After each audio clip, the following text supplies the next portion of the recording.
उनका जन्मदिन मना रहे हैं। मुझे वो दिन याद है कि जब बाबा साहब का नाम लेने पर भी लोग अच्छा नहीं समझते थे, और जिन लोगों ने बाबा साहब का नाम लिया उसको एक विद्रोह माना जाता था।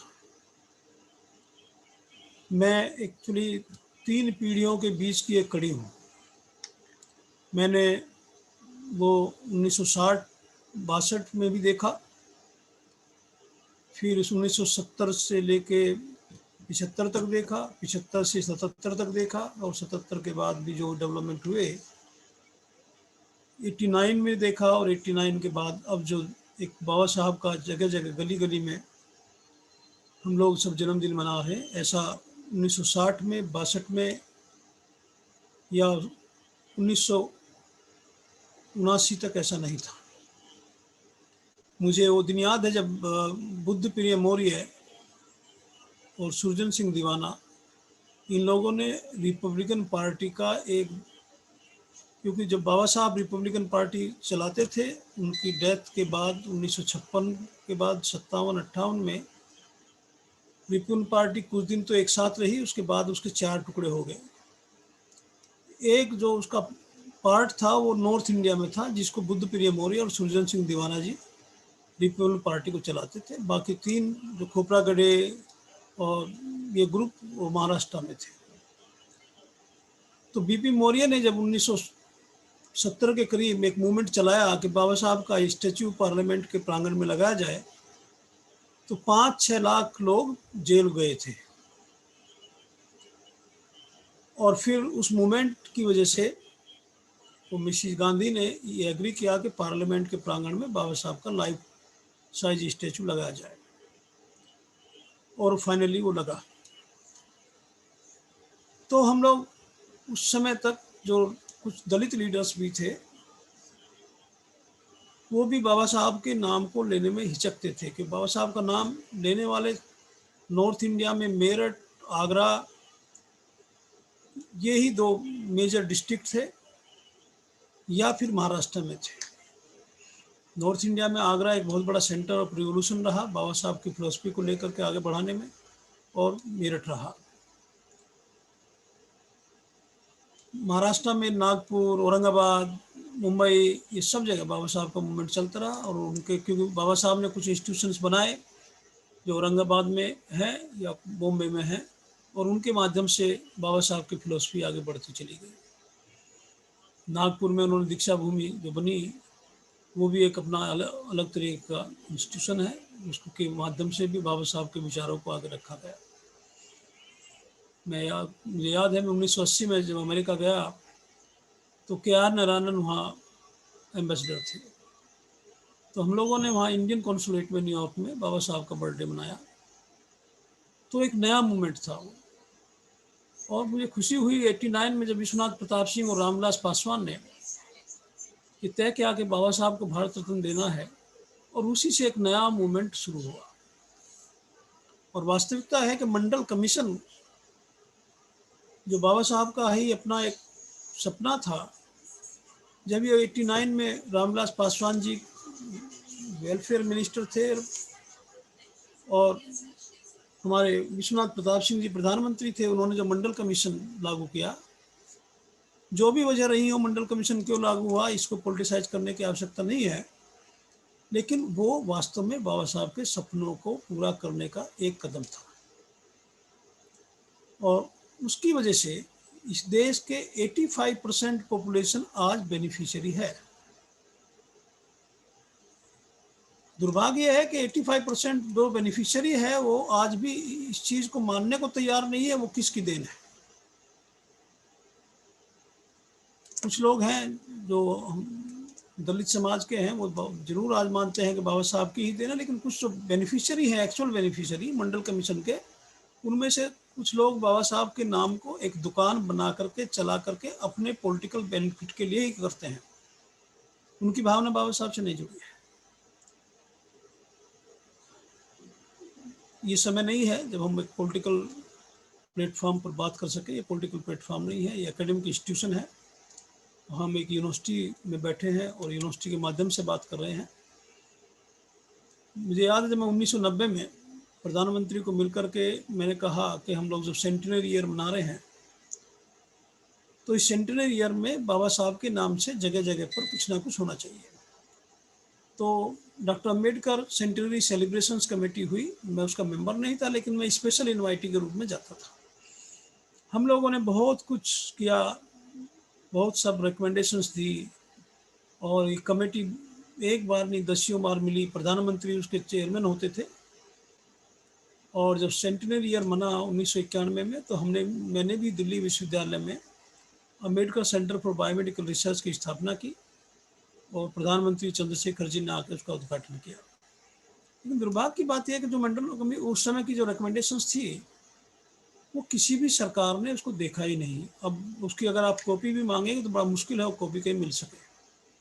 बहुत रिकमेंडेशन थी, हमने लैंड रिफॉर्म्स के बारे में बात की, हमने स्टूडेंट की स्कॉलरशिप के बारे में बात की, हमने कोई एजुकेशन इंस्टीट्यूशंस के बारे में बात की, हर मुद्दे पर बात की, इवन कॉन्स्टिट्यूशन पे भी बात की।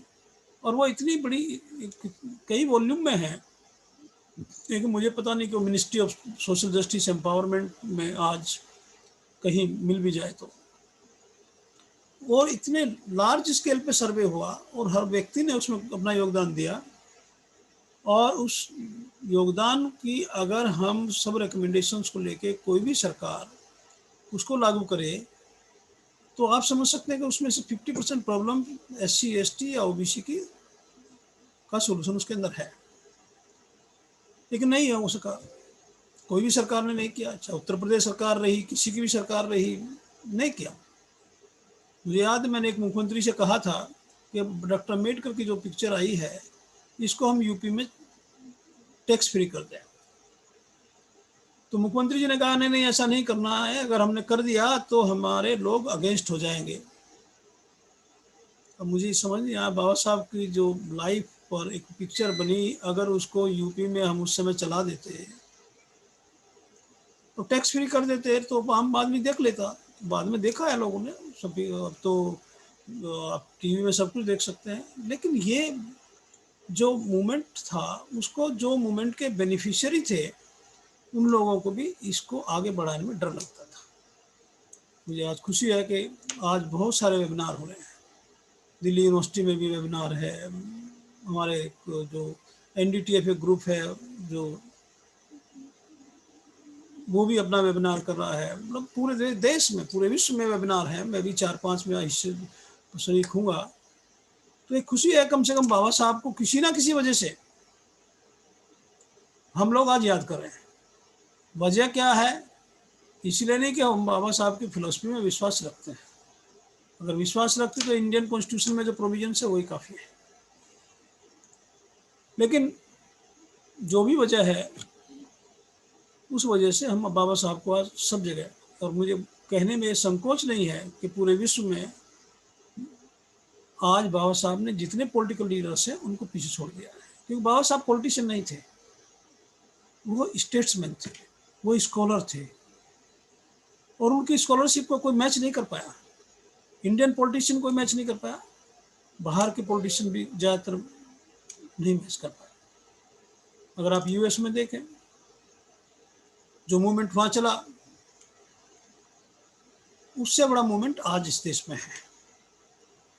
हम अनटचेबिलिटी की बात करते हैं, हम रंग भेद की बात करते हैं, तो हम अपनी छत पे जाके नहीं देखते कि हम तो खुद ही यहाँ रंग भेद करते हैं। हम दूसरे देश के बारे में बात करते हैं, उस जिस देश के बारे में बात करते हैं हम, उस देश में ब्लैक्स की सेपरेट यूनिवर्सिटी है, एक नहीं है, दर्जनों यूनिवर्सिटी ब्लैक्स की सेपरेट यूनिवर्सिटी है। आप लोग यूनिवर्सिटी में बैठे हैं, जब हेमवती नंदन बहुगुणा और बुद्ध प्रिया मौर्य ने राजीव गांधी के साथ एक पैक्ट किया था, और पैक्ट क्या था? वो पैक्ट था कि बाबा साहब के नाम से एक सेंट्रल यूनिवर्सिटी बनाई जाए लखनऊ में। तो उस पैक्ट में उसका जो फर्स्ट कैबिनेट नोट था वो मैंने ही बनाया था। हम लोगों ने वो सेंट्रल यूनिवर्सिटी बनाई और उसमें एक अंडरस्टैंडिंग थी गवर्नमेंट के साथ, और वो अंडरस्टैंडिंग ये थी कि बाबा साहब की जो यूनिवर्सिटी होगी उसका वाइस चांसलर बाबा साहब की फिलॉसफी में विश्वास करने वाला व्यक्ति ही होगा। अब आप उसका हालत देख लीजिए। उस यूनिवर्सिटी में बाबा साहब, मैं उसकी बोर्ड ऑफ मैनेजमेंट में भी रहा, मैं उसकी फर्स्ट इंस्पेक्शन कमेटी यूजीसी की उसमें रहा, और बहुत मैं उनका विजिटर्स नॉमिनी रहा बहुत बार। लेकिन वहाँ बाबा साहब की फिलॉसफी के अलावा सब कुछ है। दो दलित आपस में लड़े तो आरसी सोबती साहब कुलपति बन गए। उसके बाद तो अब चली बदल ही रहा है परिवेश। तो एक भी यूनिवर्सिटी आज ऐसी नहीं है जो फिलोसफी के बेसिस, बाबा साहब की फिलोसफी के बेसिस पर हो। लेकिन बाबा साहब के नाम पर हर स्टेट में एक या दो यूनिवर्सिटी है, हर स्टेट में है। आज मेरे ख्याल 2 दर्जन से ज़्यादा यूनिवर्सिटी डॉक्टर अम्बेडकर यूनिवर्सिटी है। बहुत सारे संस्थान डॉक्टर अम्बेडकर के हैं, लेकिन कहीं भी डॉक्टर अम्बेडकर के नाम पर जो उनकी फिलोसफी है उसको कोई स्टडी नहीं करता है। अम्बेडकर यूनिवर्सिटी लखनऊ में कुछ लोगों ने, कुछ कुलपति एक आध रहे, वो किसी से लिखवा करके कट पेस्ट करके बाबा साहब की किताब जरूर छापी है, लेकिन बाबा साहब के दर्शन को किसी ने समझा नहीं है, ना आगे बढ़ने में कुछ किया है। तो इस तरह के इंस्टीट्यूशन खोलने का कोई फायदा नहीं है। मैं खुद प्रधानमंत्री से, हमारे दलित लीडर सब लोग गए थे, उस टाइम में पासवान जी लीड करते थे। हम लोगों ने कहा कि नेशनल दलित यूनिवर्सिटी खोली जाए। किसी भी सरकार ने, मनमोहन सिंह जी से मिले, उसमें मीरा कुमार जी भी थी उस समय, हम लोग गए सभी लोग, और प्रणब मुखर्जी को भी मिले, और ये कहा कि एक यूनिवर्सिटी, नेशनल दलित यूनिवर्सिटी खोली जाए दिल्ली या उसके आसपास, ताकि वहाँ सिर्फ दलित लिटरेचर पर और दलित की प्रॉब्लम्स पर ही हम लोग स्टडी कर पाए। लेकिन दुर्भाग्य से नहीं हो पाया। मुझे तो उत्तर प्रदेश में देख के लगता है कि उर्दू यूनिवर्सिटी में भी उर्दू का आदमी वाइस चांसलर नहीं बना। जिसको उर्दू नहीं आती वो उर्दू यूनिवर्सिटी का वाइस चांसलर है, जिसको फारसी नहीं आती वो उर्दू यूनिवर्सिटी का वाइस चांसलर है। क्यों? फिलोसफी की तो बात हम करें। अम्बेडकर यूनिवर्सिटी में वो वाइस चांसलर होगा जिसको अम्बेडकर के अगेंस्ट काम करता हो। आगरा यूनिवर्सिटी का नाम अम्बेडकर यूनिवर्सिटी रखा, लेकिन कोई भी वाइस चांसलर अम्बेडकर की फिलोसफी का वो नहीं हो सकता। तो ये सब हम एक दिखावे के लिए सब कर रहे हैं। मेरी आप लोगों से यही प्रार्थना है कि इस दिखावे को आप उजागर करें। जो भी सरकार है, जिस प्रदेश में भी सरकार है, अब मान के चलिए कि वो सिर्फ वोट बैंक की राजनीति के लिए ही डॉक्टर अम्बेडकर का इस्तेमाल करती है। कुछ काम हुए जो बाबा साहब के नाम पर हुए, उससे वास्तव में समाज में जागृति आई। कोई उनके नाम पे पार्क का नाम रखा जाता है तो नेचुरली लोग, नई जनरेशन आके देखती है कि अम्बेडकर कौन था। एटलीस्ट जिज्ञासा बच्चे में होती है कि अम्बेडकर कौन था। जब मैं 1990 में दिल्ली विश्वविद्यालय में इंस्टीट्यूट खोलने की बात की तो मेरा पूरा अपोजिशन था, पूरा अपोजिशन। एक प्रोफेसर फोरम बन गया मेरे खिलाफ कि किस तरह से इंस्टीट्यूशन खोल सकता है, ये तो कल का लड़का है। खैर वो इंस्टीट्यूशन खुला, और सिर्फ, और वो इंस्टीट्यूशन दिल्ली यूनिवर्सिटी में कुलपति के कार्यालय के एकदम जुड़ा हुआ है और एडमिनिस्ट्रेटिव ब्लॉक के जस्ट अपोजिट है। तो मेरे मन में सिर्फ एक ही इच्छा थी कि जब भी कोई व्यक्ति दिल्ली विश्वविद्यालय में आएगा एडमिशन के लिए या किसी काम से, तो कम से कम वो देखेगा कि यहाँ भी अम्बेडकर के नाम से कोई संस्था है, और जब भी कोई दलित स्टूडेंट यहाँ आएगा तो उसको लगेगा कि मेरी भी इस विश्वविद्यालय में कोई ना कोई हिस्सेदारी है, चाहे वहाँ कोई दलित ना हो, लेकिन वो समझेगा मेरी भी हिस्सेदारी है। तो ये participation in governance, participation in the national assets की जो फीलिंग एक यंग जनरेशन में आएगी, वो यंग जनरेशन में वो तब आएगी कि सिर्फ नाम से नहीं, हम बाबा साहब की फिलोसफी को आगे बढ़ाने के लिए कुछ कोर्सेज करें, आज स्टार्ट करें। कुछ लोगों ने किए भी हैं, लेकिन वो सिर्फ नाम के लिए किए हैं, मन से कोई नहीं करता है। इतनी बड़ी आगरा यूनिवर्सिटी हुई जिससे टूट टूट करके दर्जनों विश्वविद्यालय बने। आज माफ़ करना, मैं 2000 में भी एक कोई बात कहकर आया था, उससे एक बहुत बड़ी आग पूरे नॉर्थ इंडिया में लगी थी। मैं दोबारा रिपीट नहीं करना चाहता हूँ। इन संस्थाओं में आप लोगों के माध्यम से, आपका बहुत बड़ा एक ग्रुप है SC/ST एसोसिएशन का, पूरे यूपी में है और गोरखपुर में नहीं है। आप इकट्ठे होकर के आप कुछ ऐसा सोचिए कि जो हम बाबा साहब की फिलोसफी के बेसिस पर अपनी नेक्स्ट जनरेशन को कहाँ देखना चाहते हैं। मैंने आपसे कहा था कि मैं 3 पीढ़ियों की एक कड़ी हूँ। बाबा साहब को मैंने नहीं देखा, पढ़ा है, और पढ़ करके जो भी मैं ठीक समझा या जो मुझसे हो सका मैंने कोशिश की। लेकिन उनके बाद के जो लीडर्स हैं, दलित लीडर्स, मैं उन सब के साथ जुड़ा, चाहे जगमीवन बाबू हो, चाहे रामधन जी हो, ये पूरे संजीवैया हो, या पूरे देश में जो भी दलित लीडर रहे, मैं सबके साथ जुड़ा। एक वो जनरेशन थी। उसके बाद की नेक्स्ट जनरेशन के साथ भी जुड़ा, और अब एक तीसरी जनरेशन है, उसके साथ भी जुड़ने की कोशिश कर रहा हूँ। लेकिन मुझे ये कहते हुए कोई हिचक नहीं है कि इस जनरेशन में हम लोग बाबा साहब की बात अवश्य करते हैं, लेकिन क्योंकि जो फर्स्ट जनरेशन थी उन्होंने स्ट्रगल ज़्यादा किया, सफ़र ज़्यादा किया, तो उनका कमिटमेंट ज़्यादा था। आज की जो नई जनरेशन है, चाहे मैं अपने परिवार, मेरा बेटा सपोज है, तो उसने तो देखा नहीं कोई भी प्रॉब्लम हो सकती है देश में। वो अमेरिका में पढ़ा, अमेरिका में डॉक्टर बन गया, तो उसको क्या पता क्या समस्याएं हैं। उसमें वो फीलिंग नहीं आएगी, फीलिंग आप में आएगी, फीलिंग जो बच्चे सफ़र कर रहे हैं उनमें आएगी, और वो स्ट्रगल करने की उनमें कैपेसिटी ज़्यादा होगी। तो कहीं ना कहीं बैठ करके आज हम ये तय करें कि एक ऐसी संस्था पूरे देश में एक ही होनी चाहिए, हर मोहल्ले गली में ये सब नहीं हो सकता, कि जो बाबा साहब के विचारों को आगे बढ़ाए। और जैसे मैं कहता हूँ एकल विद्यालय बहुत अच्छा मूवमेंट था, आप खुले हैं, उन्होंने अपनी एक फिलॉसफी को आगे बढ़ाया है, हम भी कुछ ऐसा ही कर सकते हैं। हमारे उत्तर प्रदेश के महामहिम सूरजभान जी जब गवर्नर थे, उन्होंने एक संस्था क्रिएट की थी, Ambedkar mission of India. Ramnath Kovind ji उस समय उनके उपाध्यक्ष थे, वो अध्यक्ष थे, मैं उनका मैनेजिंग ट्रस्टी हूँ। वो संस्था भी अभी धीरे से चल रही है। मैं चाहूँगा कि उस संस्था के माध्यम से या ऐसी और संस्थाएं सब जुड़ करके एक संस्था बनाएं, कि जो बाबा साहब ने एक मूवमेंट चलाया था उस मूवमेंट को हम आगे करें, और नेक्स्ट जनरेशन के लिए कुछ ऐसी संस्थाएं शुरू करें कि जो में हम जो बात आज करते हैं कि मुख्य धारा में एटलीस्ट हम नहीं आ पाए वहाँ तक, हमारी नेक्स्ट जनरेशन मुख्य धारा में लीडरशिप रोल ले। हम लीडरशिप रोल में नहीं है आज, चाहे किसी की सरकार बनी या कोई मुख्यमंत्री भी बना है, वो डिफरेंट तरीके से मुख्यमंत्री बने। और मैंने एक ही एग्जांपल दिया था कि अम्बेडकर की पिक्चर को चलाने के लिए भी जब मुख्यमंत्री में दम नहीं था, तो फिर आप समझ सकते हैं कुछ तो मजबूरियां रहती हैं। लेकिन इतनी लार्ज पॉपुलेशन है, इतनी लार्ज पॉपुलेशन है, मेजॉरिटी में है, और तब भी हम कुछ ना कुछ मजबूरी में अगर जिंदा हैं, तो हमें ये डर निकाल करके और त्याग करने की भावना से हम आगे बढ़ें।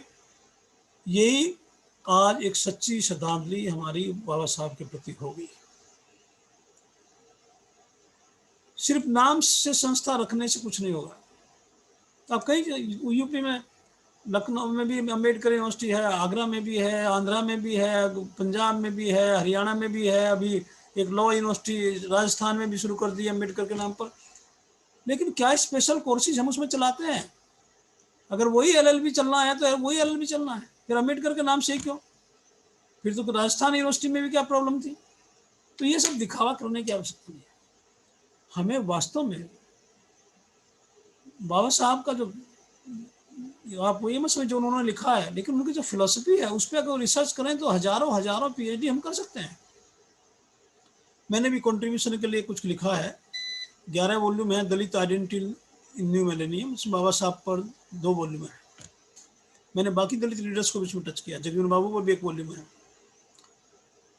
मैं साइंस का स्टूडेंट हूँ, इसलिए मेरे से ज़्यादा आप लोगों में बहुत लोग होंगे जो बाबा साहब का अध्ययन करके आगे लिख सकते हैं। मेरी आपसे ये गुजारिश है कि यंग स्टूडेंट को हम मोटिवेट करें, और मुख्य धारा में आकर के लीडरशिप रोल कैसे लिया जाए, सिर्फ इस पर हमें ध्यान रखना पड़ेगा। आप गोरखपुर विश्वविद्यालय में बैठे हैं, और मुझे लगता है कि यूपी में आज 32 यूनिवर्सिटी सरकारी यूनिवर्सिटी है, 32-33 शायद है। क्या वजह है कि कोई दलित वाइस चांसलर ही नहीं हो सकता? मैं 2005 में झांसी छोड़ा और उसके बाद तो मुझे कोई याद ही नहीं कोई शेड्यूल कास्ट का वाइस चांसलर उत्तर प्रदेश में बना है। ऐसा कोई काबिल व्यक्ति नहीं है क्या? इतने 2005 के बाद तो सैकड़ों प्रोफेसर बने हैं। और आज मैं देख रहा हूं कि उर्दू यूनिवर्सिटी में भी उर्दू का आदमी नहीं है, वहां भी शुक्ला जी होंगे। मतलब मैं नाम नहीं लेना चाहता हूं, लेकिन मैं रोज देखता जा रहा हूं एक व्यक्ति एक जगह नहीं, वो राजस्थान में रहेगा तो भी वाइस चांसलर है, वो यूपी में भी तीसरी बार वाइस चांसलर है, वो उत्तराखंड में भी वाइस चांसलर है। एक व्यक्ति में इतनी काबिलियत है और दूसरे पूरे समाज में काबिलियत नहीं है। मैं समझ नहीं पाता, ये मेरे समझ के बाहर है कि आप इतनी लार्ज पॉपुलेशन को आप इग्नोर करके, चाहे गवर्नर आज कोई है या इससे पहले गवर्नर है, मुझे याद नहीं है, मैं 2005 में मैंने छोड़ा था झांसी और उसके बाद में कोई वाइस चांसलर क्यों नहीं बन पा रहा है? ये 15 साल में कोई शेड्यूल कास्ट में आदमी नहीं है, ये कैसे हो सकता है? तो कुछ थोड़ा सा ये चीज़ें सोचने लायक चीज़ें हैं, क्योंकि सरकार आप अपनी अपनी मर्जी से बनाती है। जो नई यूनिवर्सिटी बनेगी उसमें चीफ मिनिस्टर का रोल है, उसमें गवर्नर का अपॉइंटमेंट का रोल नहीं है, तो वहाँ भी तो नहीं बना पा रहे। सर्च कमेटी जैसी बनती है, मैं क्या कमेंट करूँ? वही गिने चुने लोग सर्च कमेटी में हैं, वही गिने चुने लोग वही नाम आ रहे हैं। कोई बरेली से हटा तो उर्दू यूनिवर्सिटी में वाइस चांसलर होगा, पूर्वांचल से हटा तो दूसरी जगह होगा। कम से कम एक इतने बड़ी लार्ज पॉपुलेशन को अगर आप इग्नोर करेंगे, तो मैं कहना चाहता हूँ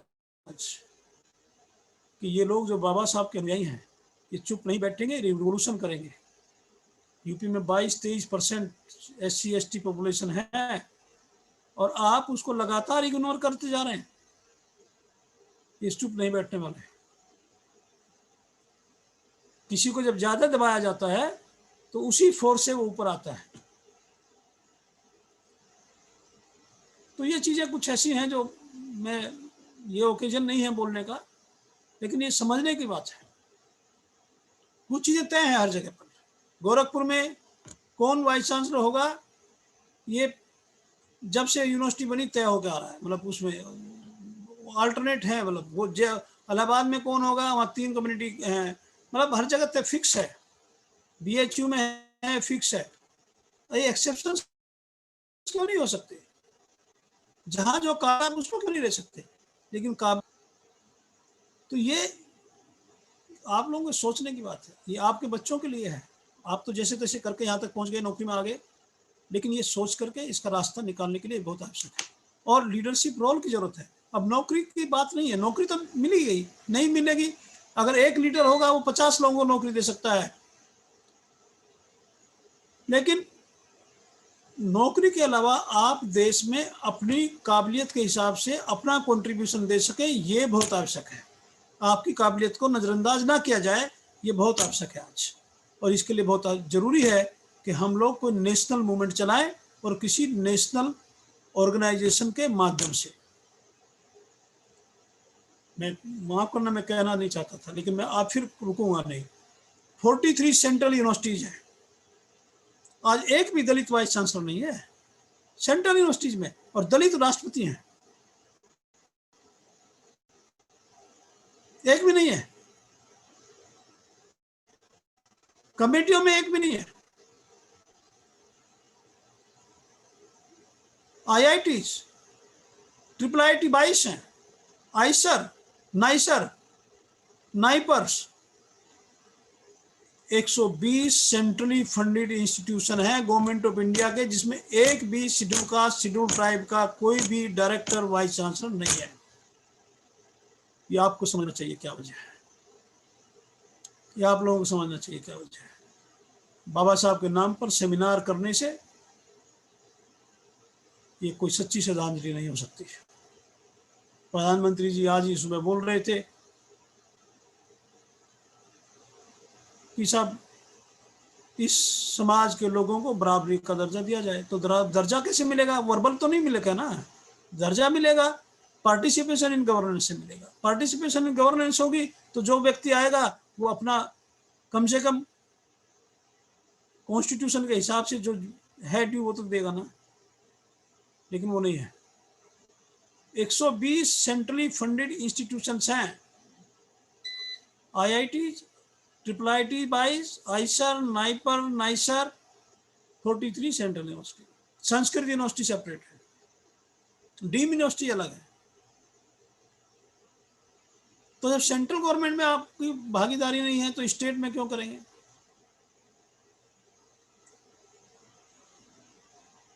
हरियाणा जैसी जगह, मैं नहीं समझता वहाँ कोई दलित वाइस चांसलर भी है।